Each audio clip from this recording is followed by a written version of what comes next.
So hey guys, welcome back to the my new video.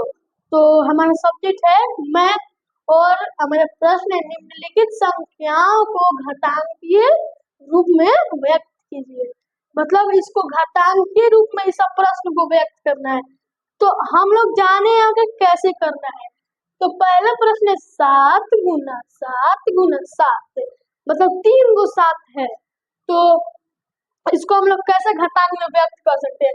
घातांक का नियम क्या कहता है, जब आधार सामान्य हो, पावर में कोई भी संख्या हो, तो आधार मतलब कोई भी 10, 15, 20 कितना भी आधार हो, एक आधार लिखेंगे और सब पावर को हम लोग जोड़ देंगे। तो हमारा इस सब का पावर कितना है, बराबर में लिखेंगे 7 गुना 7 इस सब का पावर कुछ भी नहीं है। तो पावर कुछ भी नहीं है तो हम हमारा यहाँ पर मान लेते हैं पावर 1 है, कुछ भी नहीं होता है तो पावर 1 हो जाता है, क्योंकि 7 यहाँ पर एकाउंट है ना भाई, 7 यहाँ पर एकाउंट है, तो 7 की पावर 1 गुना 7 की पावर 1 गुना 7 की पावर 1।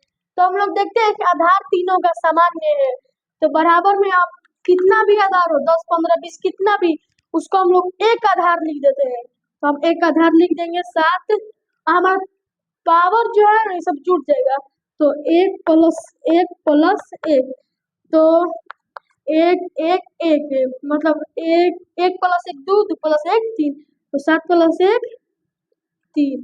तो हमारा कितना आ गया 7 के पावर 3। यही हमारा हो जाएगा सही आंसर। तो इसी प्रकार से दूसरा प्रश्न है सी गुना सी गुना सी गुना सी, मतलब ये इसी प्रकार से क्वेश्चन। तो ये है चर, ये क्या है चर, तो इसको भी हम घातांक में व्यक्त कर देंगे, क्योंकि ये इस सब का आधार सामान्य है।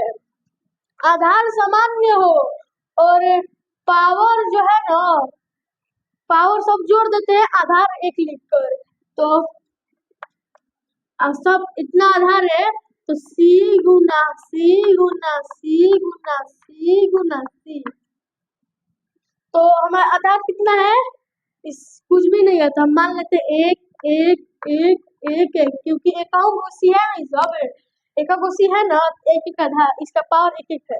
तो अब हाथ की जितना भी आधार हो हम लोग आधार एक लिखेंगे और पावर को हम लोग जोड़ देंगे। तो सी के पावर कितना आ जाएगा 1 2 3 4 5, सी के पावर 5। यही हमारा हो जाएगा सी के पावर 5, यही हमारा क्या हो जाएगा सी के पावर 5 आंसर। यहाँ पर हम जोड़ देते हैं 1 प्लस 1 प्लस 1 प्लस 1 प्लस 1। तो अब तीसरा प्रश्न इसी प्रकार पूछ रहा है 5 गुना 5 गुना 5, तो बराबर में लिखेंगे 5 गुना 5 गुना 5, और यहाँ पावर कितना है, कुछ भी नहीं है पावर, तो पावर क्या लिख देंगे 1, कुछ भी नहीं है तो 1, क्योंकि एक वो 5 हला ही है, तो 1 1 1। अब आधार कितना भी हो, आधार यदि समान हो, कितना भी हो, अनंत हो, लेकिन आधार हम लोग एक लिखेंगे, आधार एक ही लिखेंगे, वही संख्या एक ही बार लिखेंगे, तो 5। अब पावर को हम लोग जोड़ देंगे 1 प्लस 1 प्लस 1, तो हमारा कितना आ गया 5 के पावर 1 2 3, 5 के पावर 3, यही हमारा सही आंसर हो जाएगा। अब इसी प्रकार से चौथा प्रश्न है n गुना n गुना n गुना n, तो पहले लिखेंगे बराबर का n गुना n गुना n गुना n, तो n गुना n गुना n गुना n, अब ऐसा ही लिख देंगे। और फिर यहाँ पर लिखेंगे, ये पावर में कुछ भी नहीं है यहाँ पर, तो हमारा n एकाउंट है ना, एक को सब है, तो पावर में 1 1 1 1, तो हमारा कितना आ गया n के पावर, अब कितना भी आधार कितना भी हो हम आधार एक ही लिखेंगे, n यहाँ पर 1 प्लस 1 प्लस 1 प्लस 1, मतलब 4 को 1 हम यहाँ पर जोड़ देंगे, 1 प्लस 1 प्लस 1 प्लस 1। अब कितना है n के पावर कितना आ गया, बराबर n के पावर 4, यही हमारा सही उत्तर हो जाएगा। इसी प्रकार से पांचवा प्रश्न पूछ रहा है 4 गुना 4 गुना डी गुना डी गुना डी।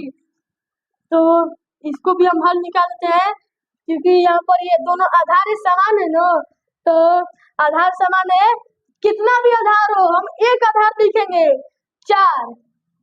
इस पावर कितना है एक, एक एक पावर है तो 1 प्लस 1, 4 गुना 4 1 1, सबका पावर 1 गुना डी के पावर 1 गुना डी के पावर 1 गुना डी के पावर 1। अब हम इसको जोड़ लेते हैं। अब आधार तो है तो इसको आधार 1 लिखेंगे ना, तो 4 के पावर 1 प्लस 1 गुना डी के पावर 1 प्लस 1, तो हमारा कितना है 4 के पावर 2 गुना डी के पावर 3। यही हो जाएगा हमारा सही उत्तर। इसी प्रकार से 6वां प्रश्न करें 8 गुना 8, इसका घातांकीय रूप निकालना है। इसको आप लोग कमेंट में उत्तर दीजिएगा और ज्यादा से ज्यादा इस वीडियो को लाइक करें, शेयर करें, फॉलो करें। जय हिंद, जय भारत।